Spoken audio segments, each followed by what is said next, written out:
ikibi n'akanwa Dieudonné umurundi yabaye imboneza mu kunywanisha abantu birahava biramenyekana kw'isi yose.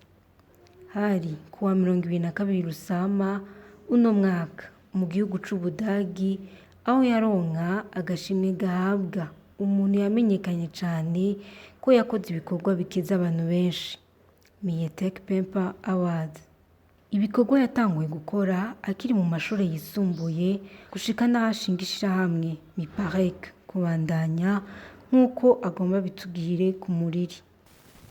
Ubuto bwanje navutse mu mwaka w'igihumbi kimwe amajana icenda mirongo irindwi na kabiri, hanyuma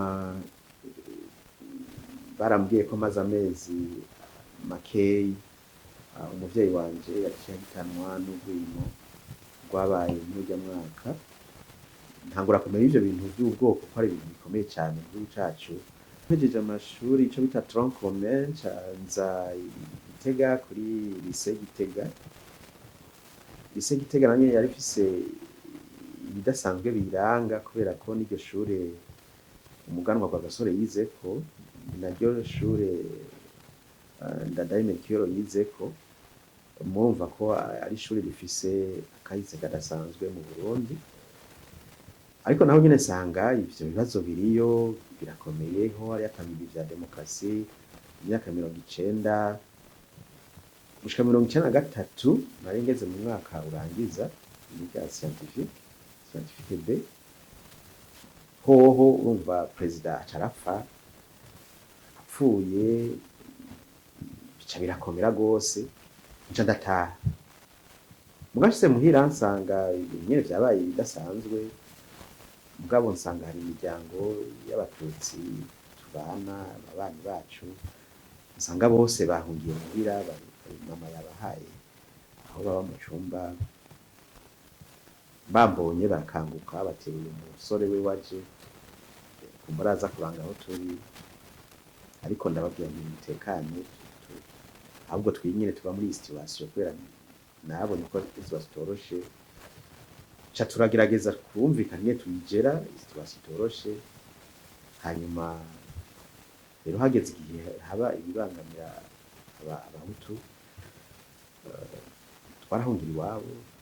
Hageze igihe haba ibibangamira abatutsi nabo barahungira iwacu, kandi vyabaye vyiza kw'ico gihe harimwo umushinga ku mutumba bafashanya.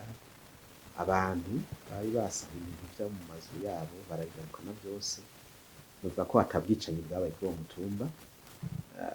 Kiba ikintu kimwe vyandanze. Hanyuma mu 1994 bikomeza gukomera, noneho intambara irakomera, havukanye igwana.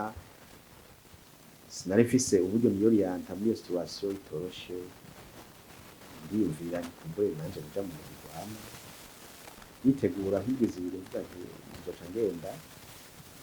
Ariko aho niho novuga ko uguhinduka kwanje canke itangaza mvuga ko cabaye, kuko uretse n'ivyo nari maze gutangura kumenya gusenga.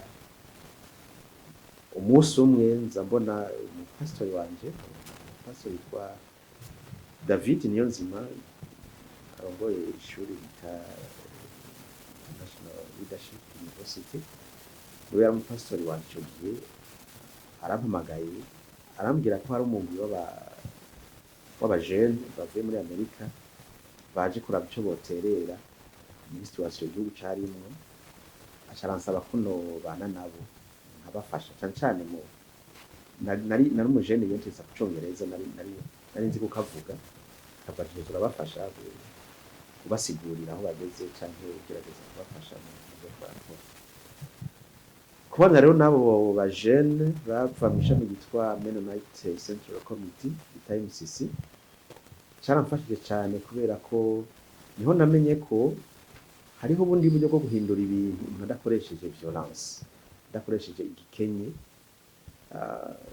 ico bita la no violence active.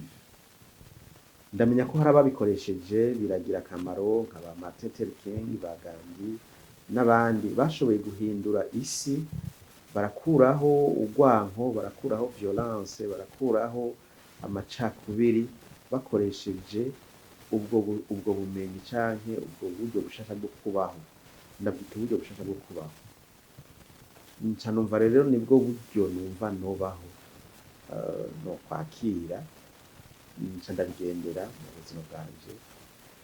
Rero haciye imyaka 28 ndiko ndakora ivyo bikorwa. Ivyo twakoze muri 28 ni vyinshi, sinabidondora ngo ndabiheze.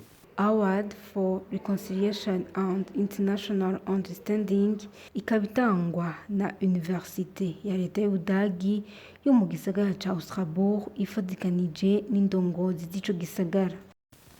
Ako gashimwe gahabwa umuntu yabayeho canke yakoze ibikorwa bidasanzwe mu buzima, kitiriwe uwitwa Mietek Pempa. Yari umuntu nawe yabayeho mu gihe bidasanzwe, mu gihe c'ingwano y'isi yose. Akaba yarafise ubwenegihugu bwo muri Israel. Hanyuma birashika nk'uko abandi ba Israelite bariko baricwa, nawe araja mu bicwa n'abandi bantu benshi bari kumwe. Mugabo aragerageza nyene gukoresha ubuhinga n'ubwenge Imana yamuhaye, arashobora kuva aho hantu arakiza ubuzima bwiwe. Mugabo avuga ati sinokira jenyene, n'abandi bari kumwe bashaka 1200 nabo arabafasha, bose barava aho hantu bararokoka. Yaciye bari umuntu w'intwari mu gihugu c'Ubudagi canke muri ico gisagara ca Augsburg. Baciye batangura gutanga agashimwe bagaha umuntu nawe yabaye mu gihe bidasanzwe, mugabo kandi yashoboye gufasha abandi kuva mu bihe bidasanzwe. Agashimwe rero twarakaronkejwe, gatanzwe n'iyo universite, ariko nubwo katanzwe n'abarongoye ico gisagara ca Augsburg. Kakaba ari nka kimwe cerekana yuko inyuma yo kurengera ibi hari ibindi vyiza dushobora kunguka biri hejuru yo kuba muri ibi bihe by'urwanko by'amacakubiri. Niyo nsiguro kitwa Award for Reconciliation and International Understanding, canke agashimwe kitiriwe guhuza abantu no gushira hamwe abantu ku rwego mpuzamakungu.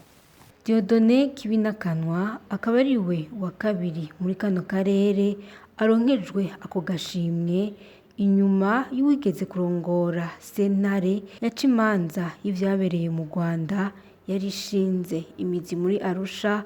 Ni nawe agira indwi ku isi.